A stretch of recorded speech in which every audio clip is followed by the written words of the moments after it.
நீங்க அரசியல் கருத்தா ஒண்ணு போட்டு அது அநாகரிகமா போட்டு அது ஒரு குடும்பத்தையே வந்து சிதைக்கிற அளவுக்கு போயிருக்கு. இல்ல ப்ரோ, இதுக்கு ஒரு முற்றுப்புள்ளி விஜய் பேசிட்டா பிரச்சனை இல்லையே. அவர் அதை பேசி பெருசாக்க வேணாம்னு நினைக்கிறாருங்க. நீங்க இப்ப கூட்டிட்டு வந்துட்டார்ல, இப்ப ஒரு விஷயத்துக்கும் அவர் பேசியிருக்காரு. பேசின விஷயத்தை இவங்க சும்மா விட்டுருக்காங்க? இவர் பேசின விஷயத்த எல்லாம் பேசிட்டாங்களா? இவர் இப்ப நாட்டில் இருக்கிற ஒரு பிரச்சனைக்கும் வந்து இதுதான் தீர்வா?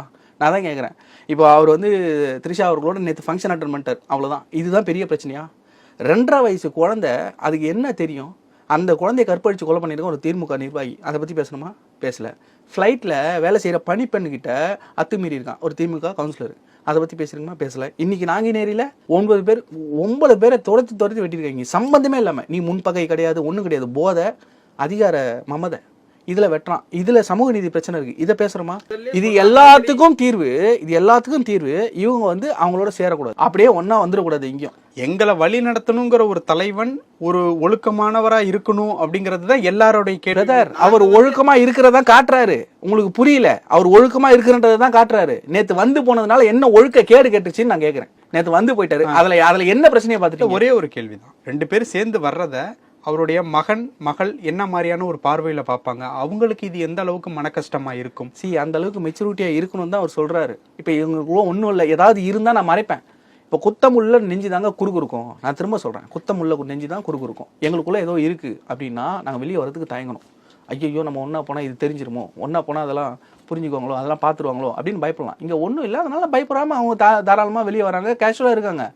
நீ அவங்க ஃப்ரெண்ட்லியா அவங்க கல்பாத்திய சகோதரம் அவங்களுக்கும் த்ரிஷாக்கும் ரொம்ப க்ளோஸ் ஃப்ரெண்ட், அவங்களுக்கு நல்லா தெரியும். அவங்களும் இன்வைட் பண்ணியிருப்பாங்க, அதனால வந்திருக்காங்க. இதில் வந்து என்ன புதுசாக கண்டுபிடிக்கிறோன்றது தெரியல. இதை வந்து ஒழுக்கத்தோடு எடுத்துகிட்டு போய் சேர்க்கறதுலாம் வந்து ரொம்ப அதீதமாக தான் எனக்கு தெரியும். மகளிர் தினத்தையொட்டி தேர்தல் அறிக்கை வெளியீடு அப்படிங்கிற மாதிரி வந்து சொல்லியிருக்காங்க.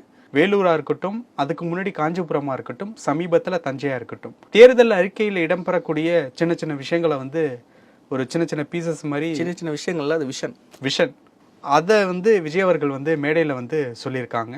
இப்போ 8ஆம் தேதி வரப்போறது வந்து முழு தேர்தல் அறிக்கையா இல்லை அதனுடைய கொஞ்சம் எக்ஸாஜரேஷனான ஒரு விஷயமா எப்படி? ஓகே, 8ஆம் தேதி என்ன தினம்? தான் மகளிர் தினம். அப்போது உங்ககிட்டயே பதில் இருக்கும்னு நினைக்கிறேன். மேபி நானும் அதை எக்ஸ்பெக்ட் பண்ணுறேன். மகளிர் தினம் அதை ஒட்டி வந்து சில வாக்குறுதிகள் வரதுக்கான வாய்ப்புகள் இருக்குது. கடந்த ஆண்டு மகளிர் தினம் வந்தது, அப்போ ஒரு பெரிய சம்பவம் நடந்தது. என்ன நடந்தது சொல்லுங்கள். விஜய் சார் ஒரு வீடியோ ஒன்று போட்டார். அது எந்த அளவுக்கு பெருசாக ரீச் ஆச்சு? அண்ணா யூனிவர்சிட்டியோடைய பிரச்சனையை பெருசான ஒரு பிரச்சனையாக ஒன்றும் இல்லை, ஒரு லெட்டர் எழுதி அதை வந்து கொடுத்தாரு ஆளுநர்கிட்ட கொடுக்கறதுக்கு. அந்த லெட்டர் எழுதி பெண்களுக்கு, தங்கைகளுக்கு, நம்ம தமிழ்நாட்டில் இருக்கக்கூடிய இளம் மாணவிகளுக்கு அதை கொண்டு போய் சேருங்க, நான் இருக்க உங்களுக்கு துணையா. இங்கே பாலியல் வன்கொடுமை பிரச்சனைகள் தலைவிரித்தாடுது, சட்ட ஒழுங்கு பிரச்சனை தலைவிரித்தாடுது, பெண்கள் பாதுகாப்பு கேள்விக்குறியா இருக்கு, நான் ஆட்சிக்கு வருவேன், இதை மாற்றுவேன் அப்படின்னு சொல்லி அன்னைக்கு இதெல்லாம் மாற்றுவாங்க நம்பி ஒரு ஆட்சியை கொண்டு வந்தோம், நான் உட்பட. ஆனால் இந்த இடத்துல இவங்க சரியாக ஆட்சி பண்ணலை, இவங்களை அகற்ற வேண்டிய கட்டாயத்தில் நம்ம இருக்கணும் அப்படி சொன்னார் இல்லையா? அது பெரிய இஷ்யூ ஆச்சு. அப்புறம் தமிழ்நாடு முழுக்க நிறைய போராட்டங்கள், நிறைய இடங்களில் வந்து தாவேகா தொண்டர்கள், பெண் மகளிர் அணி அவங்கெல்லாம் போயிட்டு அந்த லெட்டர்ஸை கொடுத்தாங்க. ஒரு லெட்டரை கொடுக்கறதுக்கு, ஒரு நோட்டீஸை இஷ்யூ பண்ணுறதுக்கு கூட விடக்கூடாதுன்னு அரெஸ்ட் பண்ணி வளைச்சி மண்டபத்தில் அரெஸ்ட் பண்ணதெல்லாம் பார்த்தோம். இந்த வருஷம் இந்த அறிக்கையே அவங்களுக்கு மிகப்பெரிய அடியாக இருக்க போகுது. ஆளுங்கட்சி ஆட்டங்கன போகுது.